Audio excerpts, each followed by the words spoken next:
आप सबने एक वाकया बाइबल मुकद्दस में पढ़ा हुआ है कि जब मुकद्दस मूसा को खुदा ने कहा कि तू वादे की सरजमीन में दाखिल नहीं हो पाएगा, तो जब भी इस की रीजन पूछी जाती है, तो मुझे आप लोगों का तो नहीं पता, लेकिन मैंने जब छोटे होते हुए या हमेशा एक चीज सुनी है कि जी खुदा ने मूसा को इसलिए मना कर दिया था कि तू वादे की सरजमीन में नहीं जा पाएगा क्योंकि उसने चट्टान पर 2 बार लाठी को मारा और उसने डिसोबीडियंसी की, खुदा की नाफरमानी की।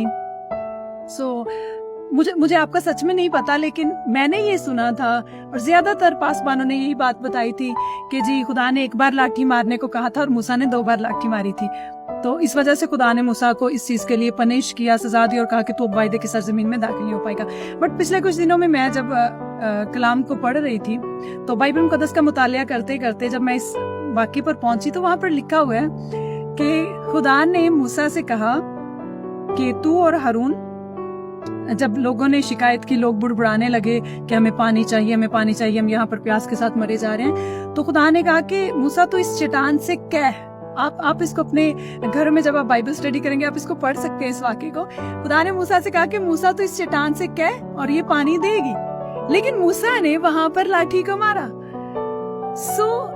जब आप खुद मुतालिया करते हैं बाइबल का तो बहुत सारी चीजों को आप क्लियरली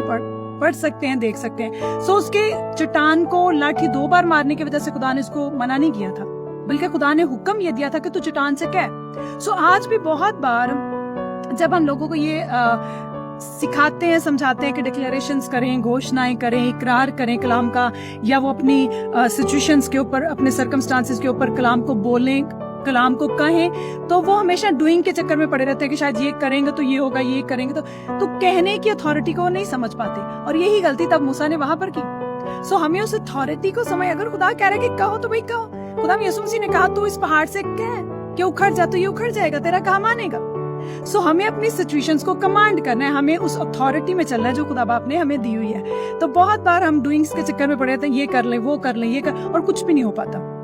जितना खुदा ने कहा है उसी को कहें, क्योंकि ये पूरी कायनात जो है ये खुदा के कहने से वजूद में है। बाइबल मुकद्दस में जब आप पूरा डीपली इसका मुतालिया करते हैं तो बार बार हर जगह पर लिखा है खुदा ने कहा और हो गया, खुदा ने कहा और हो गया, खुदा ने कहा। खुदा के कहने में ताकत है, और वही खुदा बाइबल मुकद्दस में लिखा है तुम खुदा का मकदिस और खुदा का रूह तुम में बसा हुआ है। जब हम होली स्पिरिट का टेम्पल है, हम खुदा का मकदिस है, खुदा का रूह हमें बसा हुआ है, तो जब हम किसी चीज को कमांड करें तो हम अकेले कमांड नहीं करें। अगर हम बीमारी को कह रहे हैं कि उखड़ जा, बीमारी के पहाड़ को कह रहे हैं उखड़ जा, कर्जे के पहाड़ को कह रहे हैं उखड़ जा, या तंगी के पहाड़ को कह रहे हैं उखड़ जा, या किसी भी ऐसी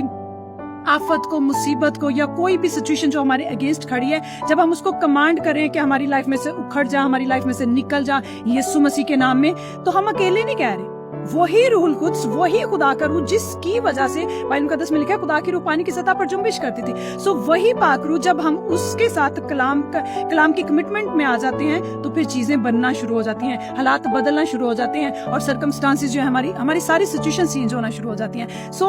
डूइंग्स के चक्कर में नहीं पड़े, बहुत बार अपने करने धरने, कर्म धर्म के कामों में नहीं पड़े। अगर बाइबल मुकद्दस कहती है कि तू कह, अपने पहाड़ों को कमांड कर, यीशु मसीह के नाम में कमांड कर, तो आज उस कहने की प्रैक्टिस को करना स्टार्ट करें, डिक्लेरेशंस को करना स्टार्ट करें, खुदा के वायदों को अपने लिए, अपनी फैमिलीज के लिए, अपने जीवन साथी के लिए, अपने घर और घराने के लिए, अपनी कलीसियाओं के लिए, अपनी मिनिस्ट्री के लिए, जितने भी खुदा ने वायदे आपके लिए रखे हुए कलाम में से उनको निकालें, उनको ढूंढें और उनको कहना शुरू करें। आप शानदार निताइज देखेंगे। God bless everyone.